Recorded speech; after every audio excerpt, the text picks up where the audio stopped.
você, esse é o plano. Muito bom dia a você de casa, sejam todos bem-vindos a mais um final de semana aqui na sua TV Arapuã.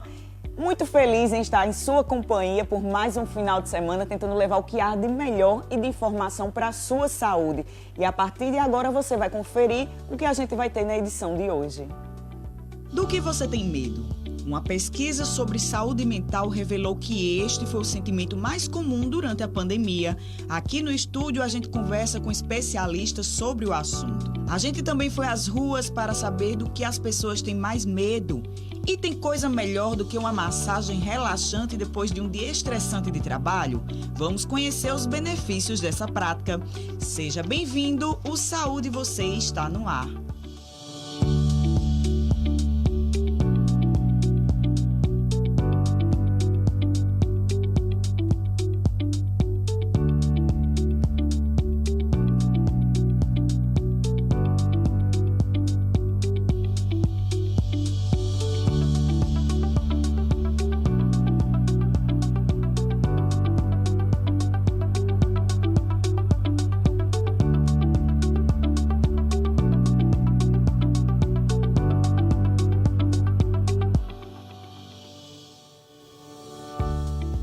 Começando Saúde Você deste final de semana, sejam bem-vindos mais uma vez e responda rápido. Do que você tem medo? E outra pergunta, você sabe diferenciar quando você está com a sensação que é um pouco exagerada? Uma pesquisa sobre saúde mental revelou que o medo foi o sentimento mais comum entre os brasileiros no primeiro semestre da pandemia. E para falar mais desse assunto, estou recebendo aqui no estúdio o psicólogo Everton Procópio. Que sobrenome chique, Everton. Seja bem-vindo ao Saúde Você. A gente já estava brincando aqui no estúdio, medo, né? Uma palavra, querendo ou não, com 4 letrinhas e tão forte. E aí, nessa época de pandemia, um medo que as pessoas não deixaram de ter é o medo da morte, né? A gente vivenciou tantas mortes, tantas perdas. Mas, Everton, conta pra gente até que ponto esse sentimento pode se tornar saudável ou fora do comum? Então, primeiramente, obrigado, né, pelo convite, Tatiana. Então, esse medo, como você falou, é uma palavra tão curta, tão pequena, mas ela pode causar tanto sofrimento e angústia nas pessoas, não é? E essa pandemia intensificou isso, né?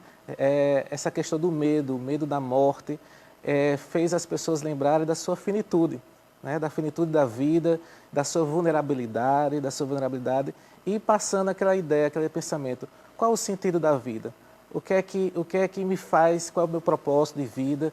Então, essa pandemia, a gente tem visto tantas mortes assim diante de nós, no meio da nossa família, ambiente de trabalho, e isso impacta a gente e causa justamente essa insegurança, esse medo, essa apreensão do sentido da vida, acabando gerando esse medo intenso nas pessoas.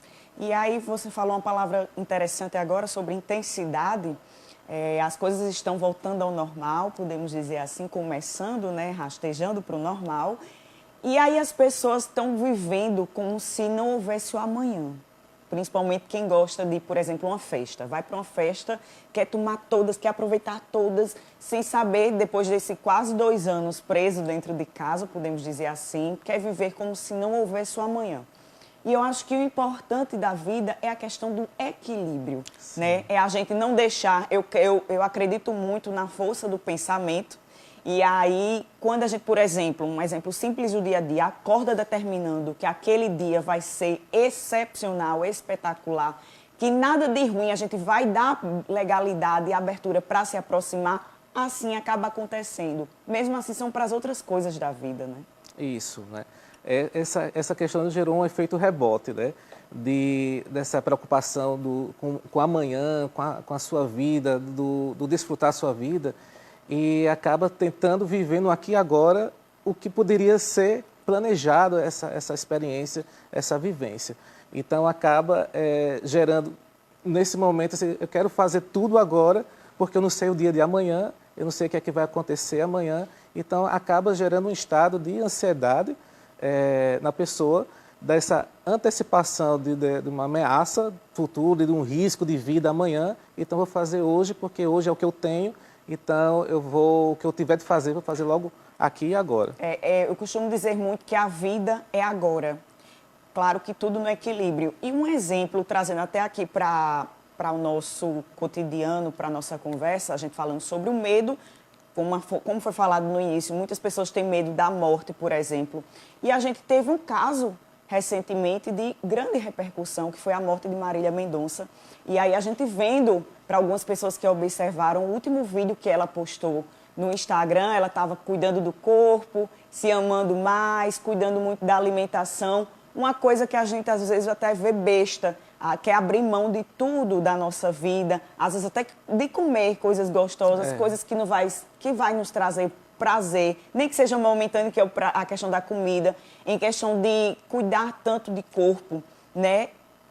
Como a gente está falando realmente, a questão do equilíbrio, eu acho que é a forma mais simples e mais correta da gente viver. Abrir mão de uma coisa aqui, compensa ali e assim vai.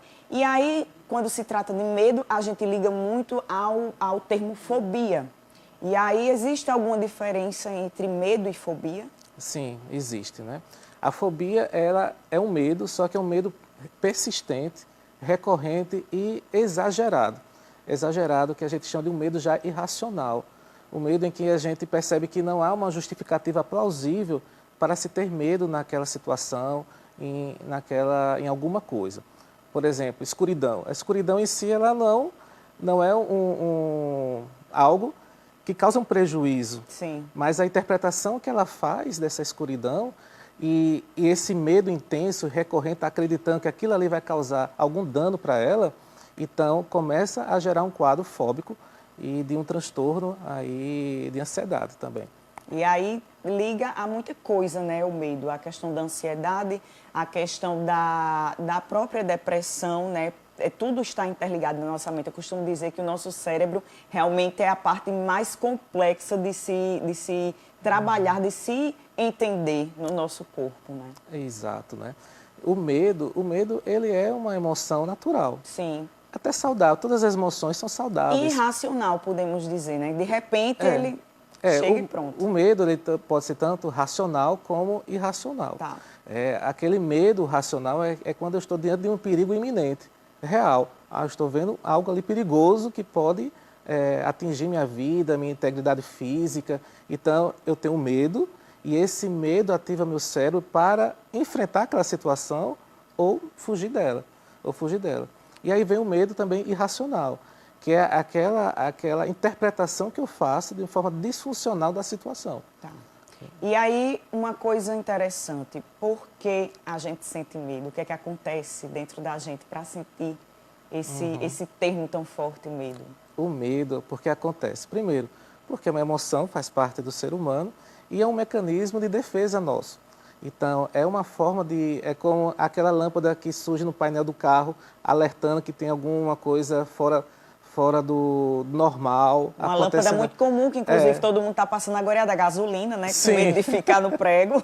Sim, exatamente. Então, esse medo, ele vem como esse alerta para nós, para a gente se preservar, para a gente ter um autocuidado e se proteger.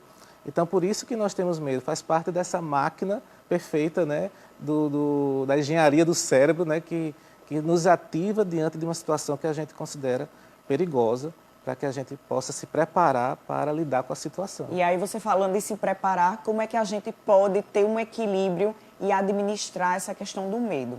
Tem gente que tem medo de absolutamente de tudo. Medo de quem está vivo, medo de quem está morto, medo de tudo, medo de engordar, tudo, absolutamente tudo. Como é que a gente pode ter uma vida mais equilibrada? Excelente, né?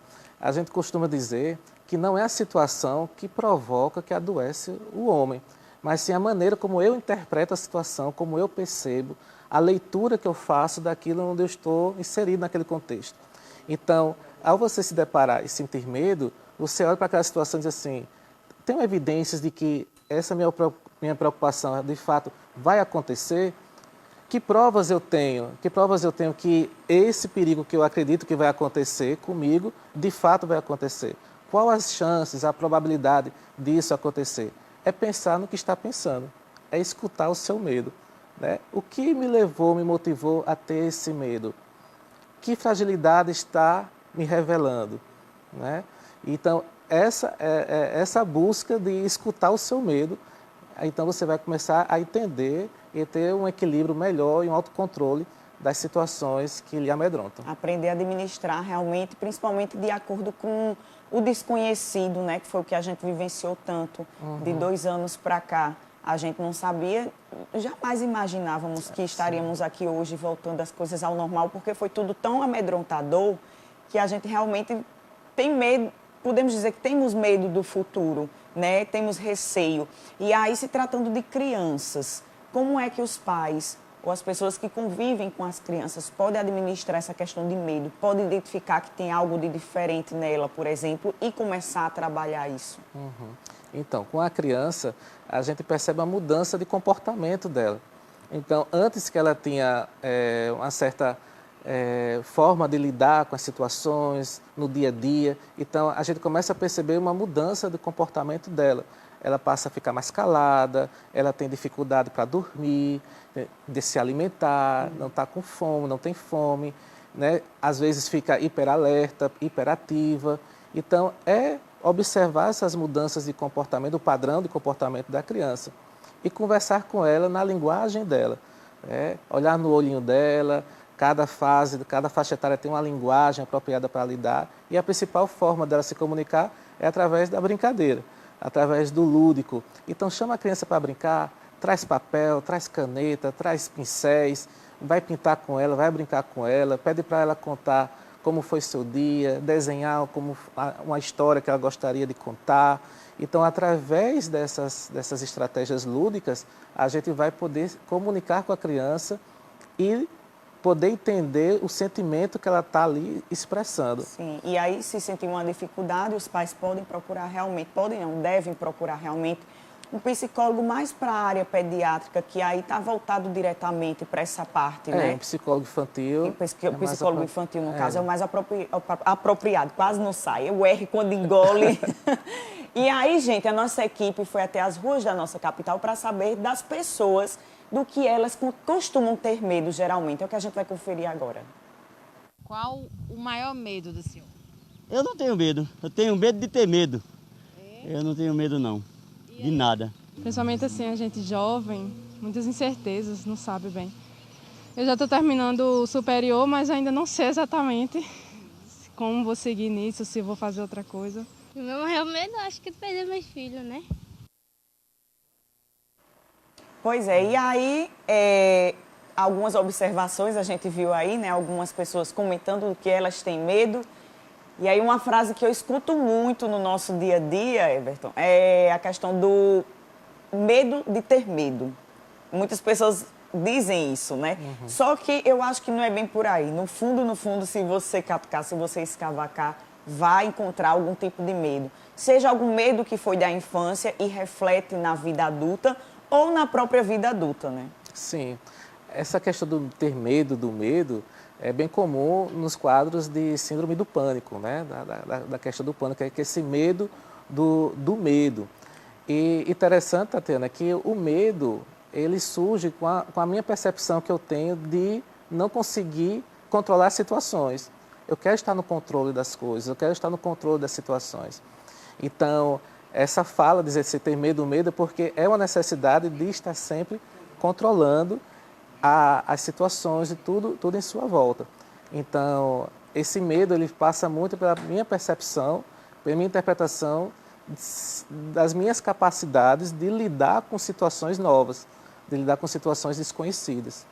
Pois é, e aí falando de medo, uma coisa que acontecia muito comigo, vou até citar como um fato, quando eu era pequena, eu ia geralmente apresentar o trabalho, né, que na época era de cartolina, e aí eu fazia o trabalho de toda forma, gente, mas eu não de jeito nenhum apresentava. Eu tinha muito medo realmente de estar ali na frente e colocar o que eu tinha aprendido naquele trabalho para fora.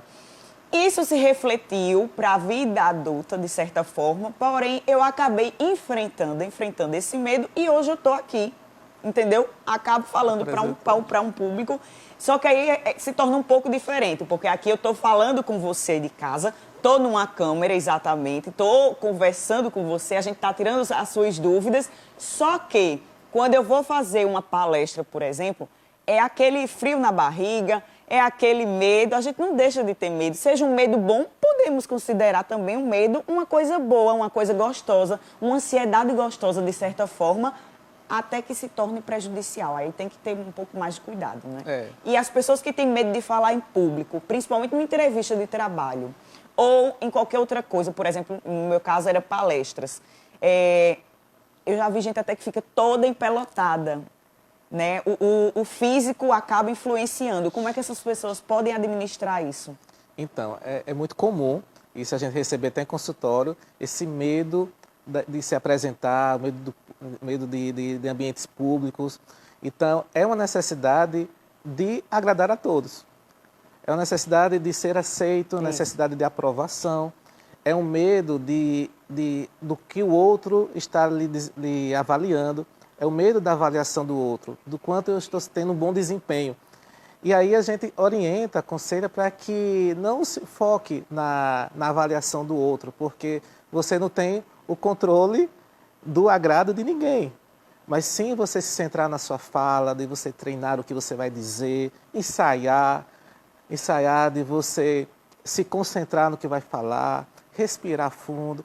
E porque essas questões que acontecem no corpo são as reações próprias da ansiedade, né? Do nível de estresse que você está tendo ali, que acaba liberando aquela substância de adrenalina, cortisol, e aquilo ali vai se manifestando no seu corpo. Então, você fica com os lábios secos, você fica ofegante, dá náusea, você fica... Né, tem gente que tem até diarreia. Tem gente que tem até diarreia. Então, uma forma de você aliviar esses sintomas é de você buscar ter mais autoconfiança.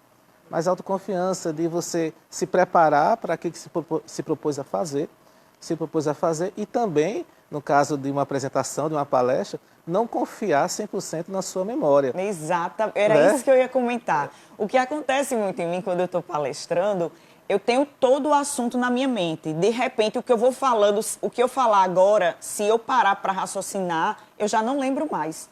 Então, assim, a mente, ela é muito interessante realmente como ela vai funcionando. É a 1000 por hora e você tá ali no nervosismo, a boca seca, às vezes a ânsia, né? Então, assim, é uma mistura de sentimentos, uma mistura de coisas, mas eu ainda acredito que nada como uma prática para fazer a gente colocar a coisa para andar. Eu, por exemplo, quando eu coloco um TP, que é o texto aqui que a gente lê na câmera, geralmente eu engasgo.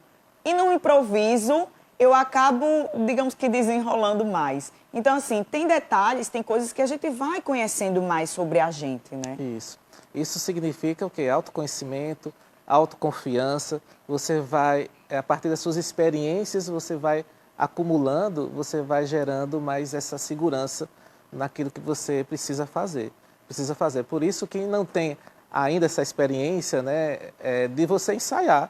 Chama os amigos, chama alguém da família, prepara a sua apresentação diante deles, pede para eles anotarem, gravarem a sua apresentação, a sua fala, e ali você vai observando o que é que precisa aprimorar, o que é que precisa tirar, o que é que precisa melhorar, até que você vá acumulando essa autoconfiança, essa autossegurança, para que você desenvolva a sua atividade com excelência. Maravilha. E aí eu vou trazer depois esse tema novamente de medo, e vou trazer uma coisa que eu sei que vai ser uma apagação de mico, mas eu vou trazer meus vídeos de quando eu treinei, quando eu fiz os pilotos para a TV. É uma tragédia.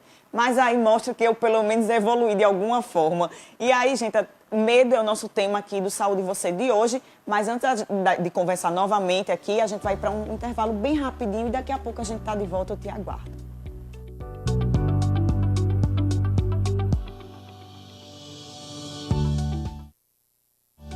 Saúde e Você. Oferecimento Unimed João Pessoa. Cuidar de você, esse é o plano. Verão